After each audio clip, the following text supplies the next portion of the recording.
প্রিয় ভাই ও বোনেরা, সম্প্রতি নিশ্চয়ই আপনারা সেই হৃদয় বিদারক দৃশ্যটি দেখেছেন। ভয়াবহ বন্যার পানিতে কবর দেবার সুযোগ না পেয়ে একজন মৃত মানুষের লাশ পানির স্রোতে ভাসিয়ে দিতে হয়েছে। আহ, এর চেয়ে নির্মম পরিণতি আর কি হতে পারে?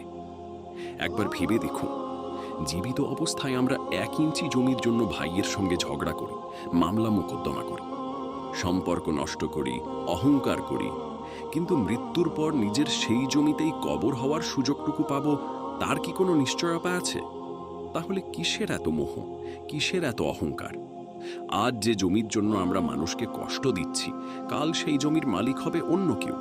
আর আমরা চলে যাব এমন এক জগতে যেখানে টাকা, জমি, ক্ষমতা কোনোটিই আমাদের কোনো উপকারে আসবে না। সারা জীবন সম্পদের পেছনে ছুটে, মানুষের সঙ্গে বিবাদ করে শেষ পর্যন্ত আমরা সঙ্গে নিয়ে যেতে পারবো শুধু এক টুকরো সাদা কাফনের কাপড় আর আমাদের নেক আমল। তাই আসুন, লোভ নয়, অহংকার নয়, মানুষের হক নষ্ট নয়, বরং আল্লাহর সন্তুষ্টির জন্য নেক আমল করি, মানুষকে ক্ষমা করি, মানুষের উপকার করি এবং আখিরাতের জন্য নিজেকে প্রস্তুত করি। কারণ দুনিয়া ক্ষণস্থায়ী, কিন্তু আখিরাত চিরস্থায়ী। আল্লাহ আমাদের সবাইকে মৃত্যুর আগে তওবা করার, নেক আমল করার এবং ঈমানের সঙ্গে এই পৃথিবী থেকে বিদায় নেওয়ার তৌফিক দান করুন। আমিন।